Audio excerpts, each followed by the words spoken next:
Lepo pozdravljeni. Na predvečer slovenskega kulturnega praznika je v Krškem kulturnem domu potekala osrednja občinska slovesnost. V večeru, ki ga je z izvrstnim programom sooblikoval Big Band Krško, so domačim ustvarjalcem podelili Prešernove plakete in priznanje.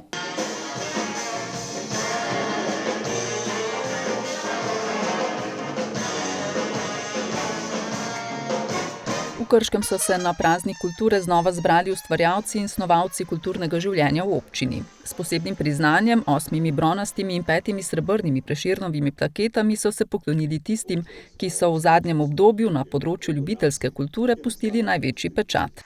Srebrno Prešernovo plaketo je med drugim prejela predsednica Društva ljubiteljev fotografije Krško.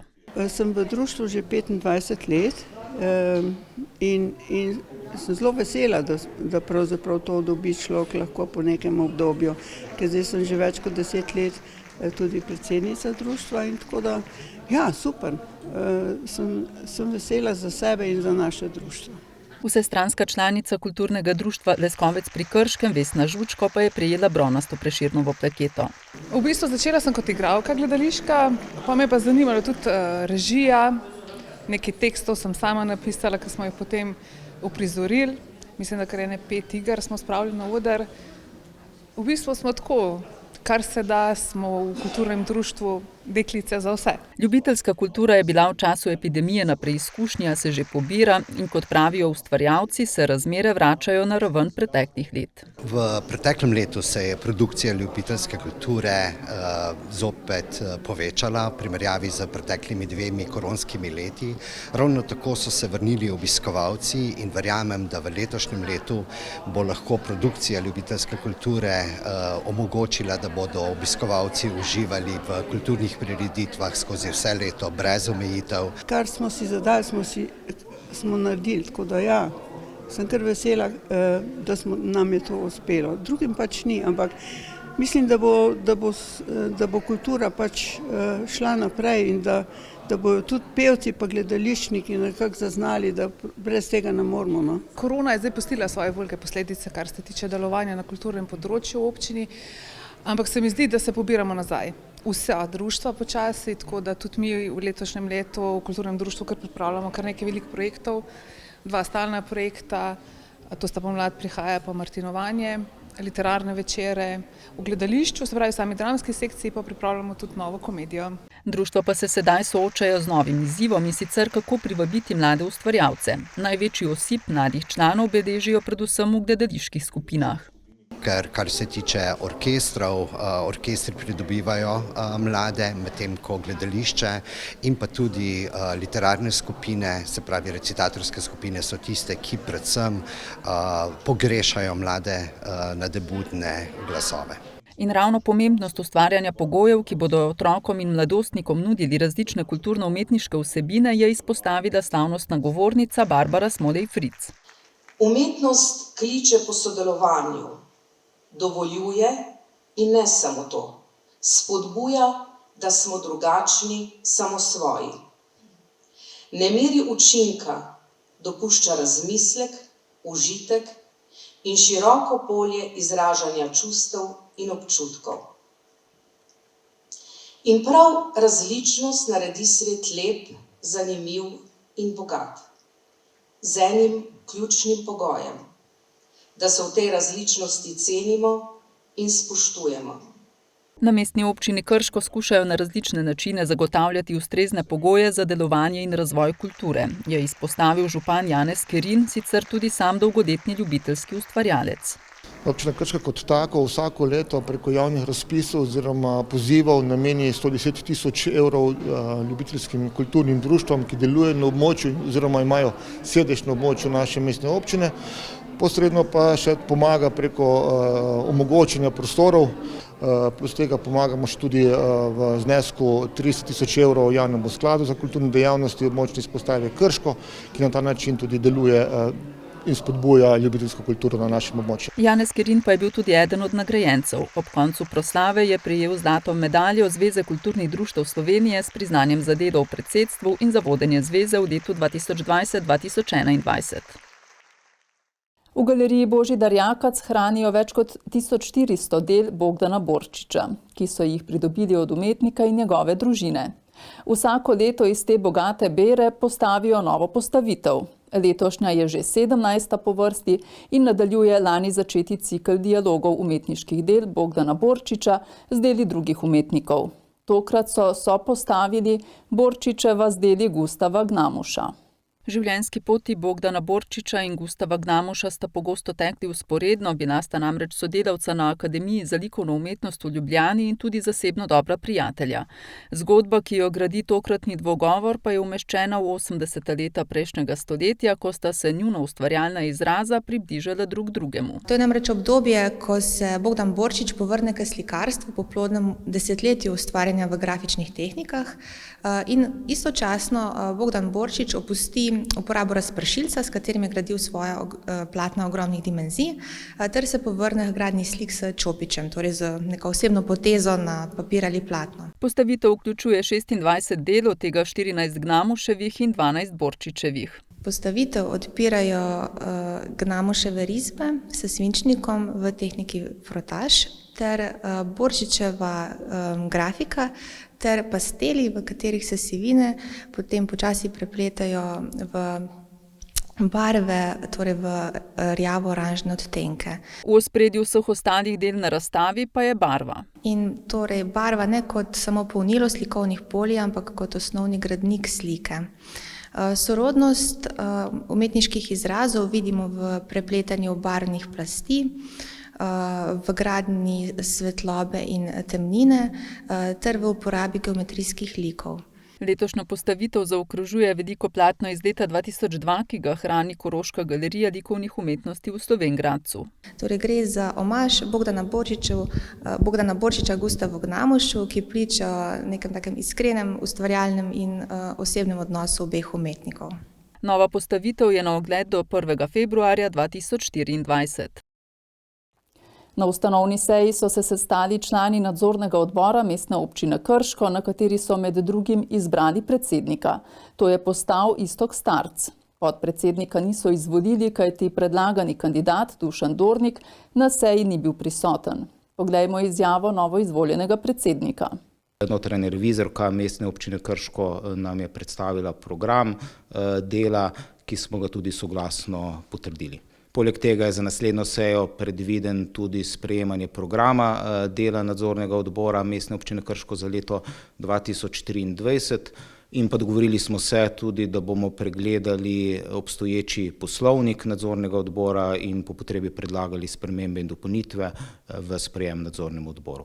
Ob svetovnem dnevu boja proti raku smo v studiu gostili podpredsednico Posavskega in Obsoteljskega društva za boj proti raku in direktorico Zdravstvenega doma Sevnica Vladimiro Tomšič. Med drugim je odgovorila na vprašanje, kako je na pojavnost raka vplivala epidemija koronavirusa. In ali zaradi manjše dostopnosti do zdravniške oskrbe v tistem času, prav tako zaradi izpadov v presejalnih programih, danes beležimo večji odstotek rakavih obolenj. Sigurno, epidemija je naredila en zadržek pri izvajanju. Na eni strani pri izvajanju zdravstvenih storitev smo bili omejeni in na drugi strani je bil sploh v začetku epidemije strah med prebivalci sploh vstopati v zdravstveni sistem. Dokler še nismo bili prekuženi, precepljeni in dokler nismo poznali te epidemije. Mi tega nazaj ne moremo zavrteti pa popraviti. Lahko od zdaj naprej aktivno vabimo paciente, da se preventivno pregledujejo, predvsem v prvi vrsti sami in pa se udeležujejo teh presejalnih pregledov in da ko opazijo bilo kako spremembo, katero bi se dala odstraniti, kot je naprimer, ker govorimo o koži, je potrebno stopiti do vašega izbranega zdravnika, do referenčne medicinske sestre v družinski medicini in potem do vašega izbranega pediatra, do vašega izbranega ginekologa. In to so vrata, katera se potem odpirajo naprej za morebitno zgodnje odkrivanje ali pa tudi preprečevanje rakavih obolenj. Celotni pogovor je na ogled na našem YouTube kanalu ePosavje TV. Naslednje minute namenjamo predvsem srednješolcem oziroma maturantom, ki trenutno razmišljajo o izbiri nadaljnje izobraževalne poti. Pred vrati so informativni dnevi v petek 17. in soboto 18. februarja. Danes pa bomo podrobneje spoznali Fakulteto za energetiko Univerze v Mariboru, ki v Krškem in Velenju deluje že dobrih 15 let. Pogovarjali smo se z njenim dekanom, profesorjem dr. Sebastianom Semetom. V svoji družbi pozdravljam dekana, profesorja dr. Sebastiana Semeta. Lepo pozdravljeni. Lep pozdrav. Vedno, ko se pogovarjam z vašimi študenti, dobim občutek, da so zelo zavzeti in ustvarjalni. Ali vaša fakulteta to na kakšen poseben način spodbuja? Ja, dejansko na Fakulteti za energetiko Univerze v Mariboru ves čas študija študente spodbujamo k raziskovalnemu delu. To izvajamo na tak način, da jih skušamo motivirati predvsem preko raziskovalnih nalog, ki jih izvajajo z gospodarstvom, in s tem študenti v bistvu že v času svojega študija pridobijo to potrebno znanje in kompetence, da so potem primerni za trg dela. No, velik poudarek dajete k individualnem pristopu študent, predavatelj oziroma študent, profesor, študent, asistent. Zakaj pravzaprav?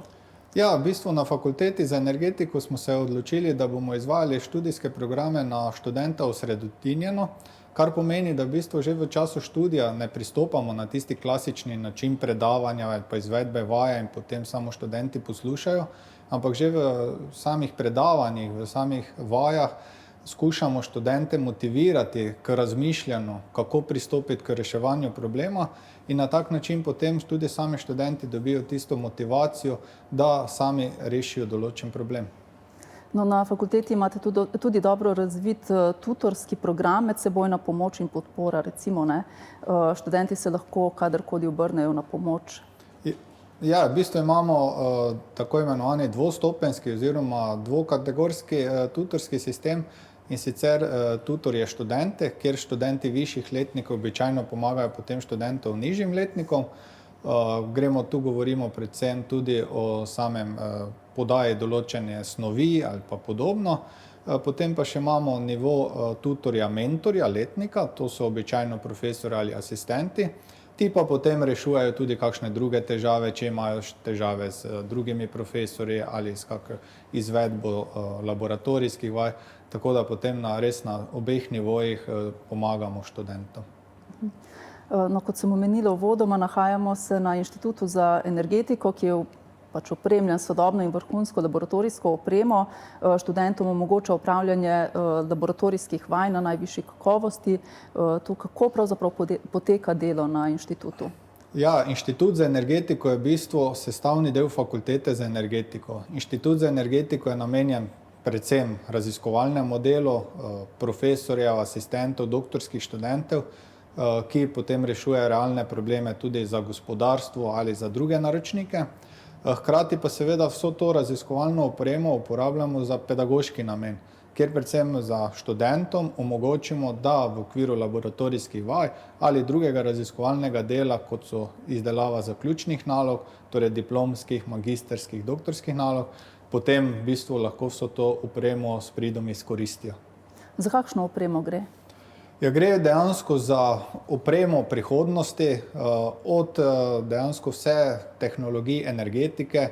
Tukaj govorimo o termoenergetiki, jedrski energetiki, hidroenergetiki, splošni energetiki ali obnovljivim virom energije, tako da v bistvu lahko uporabljajo vso to opremo na vseh področjih. Konkretno, recimo, če omenite, če bi izpostavili katero od opreme, katero bi recimo opremo izpostavili? Zdaj trenutno se nahajamo v laboratoriju za električne stroje in pogone ter laboratoriju za aplikativno elektrotehniko. To gre v bistvu za dva laboratorija, ki sta združena v enem večjem prostoru, kot tukaj za nami lahko vidite. Gre pa v bistvu za opremo, ki je namenjena testiranju različnih pogonov, tipov pogonov. kjer tudi naši profesorji, potem mladi raziskovalci izdelajo prototipe pogonov. Gre tudi za e-mobilnost, uporaba teh pogonov v e-mobilnosti, uporaba recimo pri različnih hidroelektrarnah, torej kot generatorje. Po drugi strani pa še uporabljamo to recimo kot so termoelektrični sončni moduli, torej za pridobivanje električne in toplotne energije. V sosednjih laboratorijih imamo odlično raziskovalno opremo namenjeno testiranju materialov, torej razteznosti materialov, potem tudi varilne robote, ki dejansko omogočajo precizno varjenje. Še v sosednjem laboratoriju pa imamo testiranje aero- in hidroenergetskih postrojev. Tudi sicer je na vaši fakulteti veliko praktičnega dela, veliko vaj.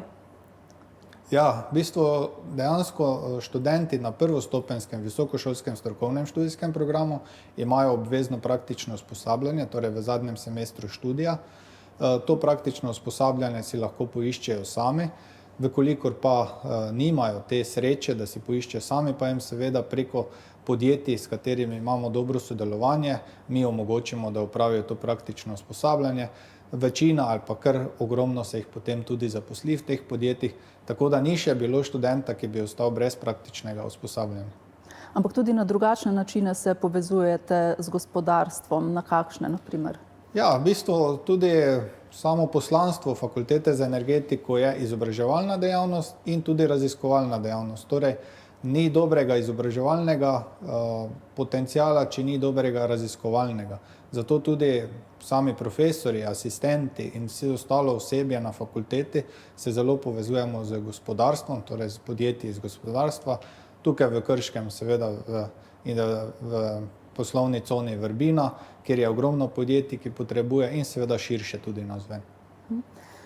Če se vrneva spet k študiju, kakšna specifična znanja si pridobijo vaši študenti? Ja, glede na to, da je v bistvu študijski program, predvsem visokošolski strokovni študijski program usmerjen bolj praktično, potem imamo še univerzitetni študijski program in magistrski, ki sta naravnana bolj raziskovalno, dobijo v bistvu vsa kompetence oziroma vsa znanja z področja energetike. Mi se moramo zavedati, da je energetika relativno mlada disciplina, dejansko v Sloveniji je poznana kot energetika, poklic energetik zadnjih 15 let, odkar je tudi nastala Fakulteta za energetiko. V svetu je pa to že poznana panoga, disciplina, ki se pa danes zelo uporablja. Gre za namreč poklic, ki je interdisciplinaren, torej pokriva zraven tehnike, torej energetike, elektroenergetike, strojne energetike, jedrske energetike, še v bistvu znanja iz drugih ved, kot je ekonomija, prava. Nenazadnje, če dovolite, bi izpostavil, danes se veliko govori o velikih bazah podatkov, torej z delovanje z velikimi bazami podatkov, torej računalništvo je tu pomembno, umetna inteligenca, nenazadnje tudi kriptovalute in podobno. To vse je v bistvu del energetike. Veliko raziskovalnih projektov, na katerih študenti lahko sodelujejo, omogočate in s tem si pravzaprav študenti lahko pridobijo pomembne kompetence za delodajalce. Ja, res je. V bistvu vsako leto na Fakulteti za energetiko, zdaj zadnjih 5-7 let že vsako leto razpišemo študentske projekte, kjer so študenti preko tega raziskovalnega dela tudi ustrezno nagrajeni, spoznajo se z podjetji, rešujejo realne probleme podjetij in s tem že navežejo stike s podjetji, vidijo, kako se dela v podjetju in potem se seveda lažje tudi odločijo, ali se bodo zaposlili, ali bodo šli še naprej študirati ali pa iskali kakšno drugo rešitev. Kakšne pa so pravzaprav zaposlitvene možnosti vaših študentov oziroma diplomantov? Ja, mi se lahko v bistvu pohvalimo, da so naši diplomanti, magistranti skoraj da 100% zaposljivi. Mislim, da je trenutno na Zavodu za zaposlovanje od 450 diplomantov en prijavljen, tako da res je velika zaposljivost. Kar velik odstotek se jih zaposli že v času študija, določeni že v času recimo izdelave diplomskega oziroma magistrske naloge navežejo stike s podjetjem in se zaposlijo takoj po končanju svojega študija. ostali pa mogoče v roku enega leta.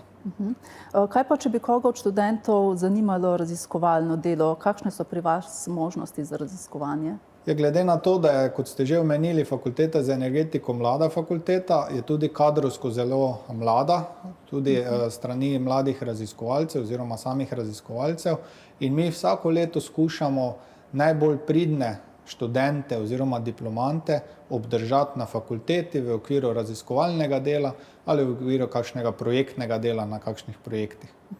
Zato predlagam, da v nadaljevanju pogledamo izjavo vašega asistenta Klemna Sredenška, ki je študiral na fakulteti za energetiko. Pa poglejmo.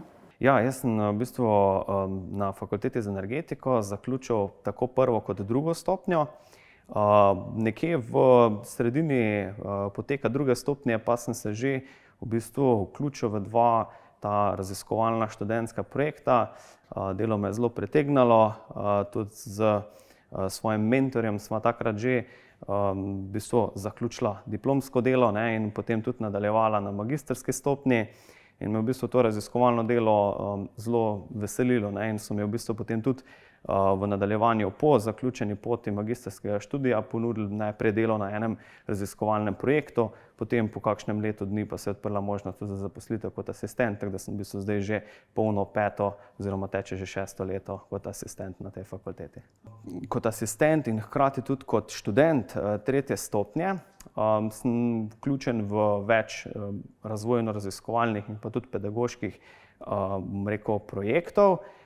Sem pri 2 študentskih projektih sem kot pomočnik oziroma kot mentor, somentor, hkrati pa v bistvu tudi v samem laboratoriju, v katerem ste prej posneli tudi kader, laboratorij za aplikativno elektrotehniko, tudi sodelujem pri raznih raziskovalnih projektih za industrijo. Prvo kot prvo je samo področje energetike ta trenutek, bom rekel, v tisti fazi, ko se nekako največ razvija oziroma se na tej točki energetike nekako polaga največ upov za prihodnost, ne. Tako da bom rekel, samo raziskovalno delo je zelo široko, kot je bilo že omenjeno, vse od razvoja nekih novih tehnologij, novih prototipov, programiranja že neke obstoječe, bom rekel, tehnologije.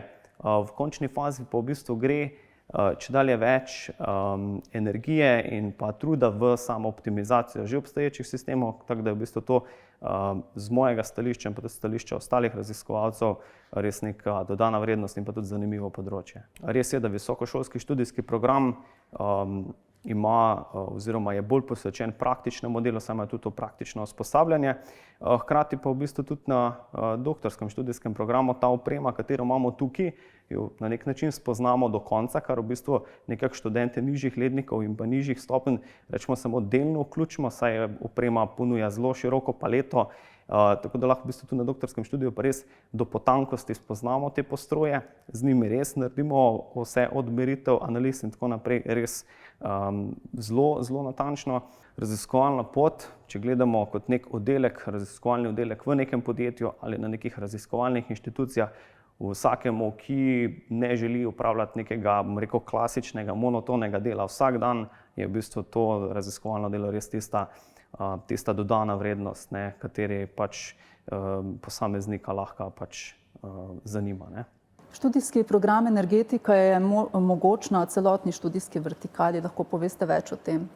Ja, mi temu pravimo študijska vertikala, da bodo gledalci lažje razumeli. V bistvu gre za študij po celotnih stopnjah, torej na prvi bolonjski stopnji imamo visokošolski in univerzitetni študijski program, to je dodiplomski študijski program, potem pa še 2 podiplomska študijska programa, torej magistrski študijski program 2. stopnje in doktorski študijski program 3. stopnje. Tako da v bistvu, kdor želi pridobiti znanje z področja energetike, seveda, če začne kot dijak, pač pride kot študent, potem lahko pride tudi do naziva doktor znanosti z področja energetike.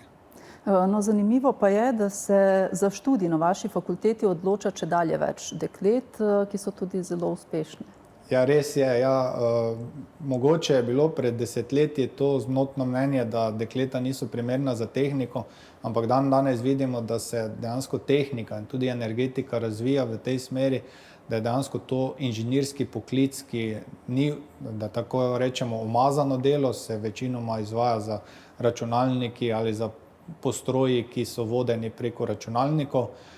Tako da je pri nas vsako leto vse več deklet.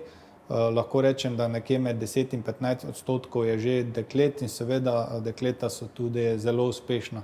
Se vidimo v Sloveniji, da tudi imamo naziv dekle znanosti, tako da dejansko res tukaj dosegajo zelo dobre rezultate.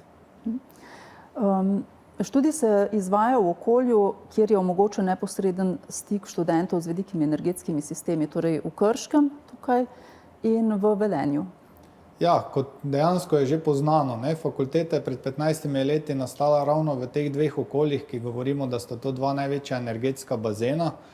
Politično je takrat bilo modro, tako lokalne skupnosti kot tudi države, ne nazadnje, da se je odločila, da je dejansko fakulteto ali pa študijski programe umestila v ta dva največja energetska bazena. Mi kot fakulteta za energetiko to seveda s pridom izkoriščamo, vse naše študente potem peljemo na vse te objekte, si pogledajo, imamo tudi strokovnjake iz teh podjetij, gospodarstva, ki potem tudi predavajo določene vsebine, predvsem vezane na določeno panogo. No, kot sva že omenila, ste razmeroma mlada fakulteta, najmlajša članica Univerze v Mariboru. Je to prednost ali, bom rekla, izziv? Mi radi povemo, da smo mogoče res bili fakulteta za energetiko ustanovljena res pred 15 leti, ampak smo edina fakulteta z področja tehnike na javnih univerzah, ki je dejansko nastala po osamosvojitvi. Torej gre za dejansko res nek naš, lahko rečemo, dosežek. Vsekakor pa to jemljemo kot našo prednost. Mi smo bistveno bolj fleksibilni kot od večjih sistemov, tudi do študentov bolj prijazni, dejansko, kot je že bilo omenjeno, na študenta osredinjeno poučevanje, torej mi študente poznamo po imenih, po priimkih in seveda potem ustrezni rezultati se pa kažejo v okviru diplomskih nalog, pa v okviru samih zaposlitvenih možnosti. No in pred vrati so informativni dnevi v petek 17. in v soboto 18. februarja. Morda tako za konec najinega pogovora še povabilo za udeležbo. Ja, seveda, vemo, da je ogromno teh informativnih dneh po Sloveniji že potekalo, določeni seveda uradno potekajo v petek in soboto, kot ste omenili, 17. in 18. Vljudno vabljeni vsi si pogledati prostore, da vidite, v katerih prostorih dejansko potem študenti upravljajo svoje raziskovalno delo, svoj pedagoški proces. Informativni dnevi bodo potekali torej v petek ob 10. uri in potem ob 16. uri popoldan ter v soboto ob 10. uri. Tako da vljudno vabljeni. No, s tem povabilom pa tudi zaključujeva današnji pogovor. Upam, da sva komu olajšala odločitev pri izbiri nadaljnjega izobraževanja. Hvala. Hvala za povabilo. Vam, spoštovani gledalci in gledalke, pa hvala za pozornost in nasvidenje.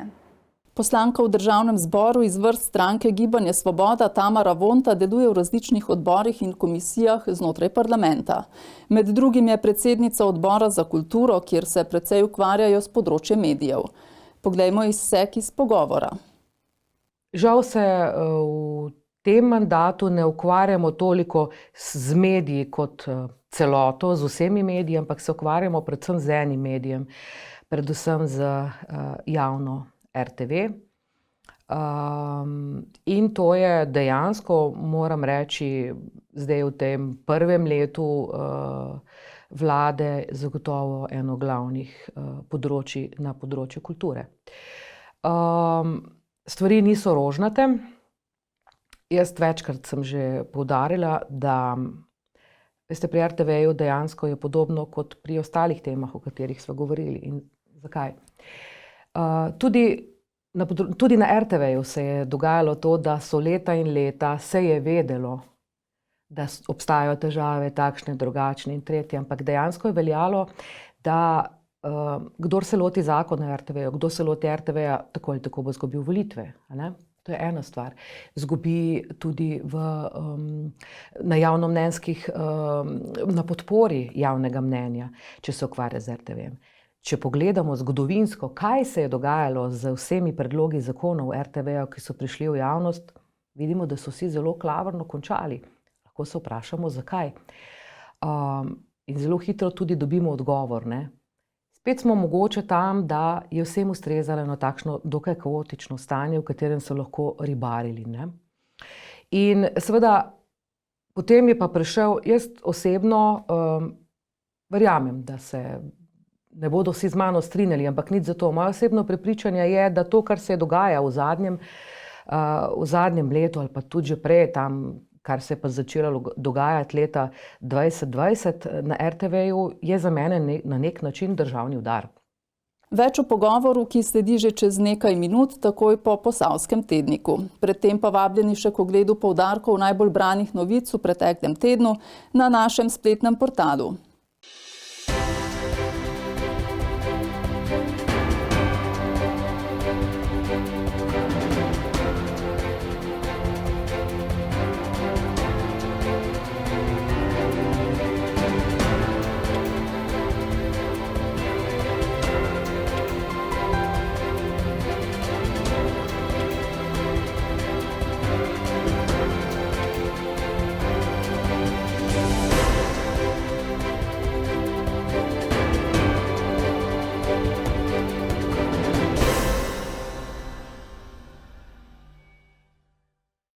Spoštovani gledalci in gledalke, s tem končujemo Posavski tednik. Ostanite v naši družbi, v nadaljevanju sledi pogovor s poslanko Tamaro Vonta. Nasvidenje.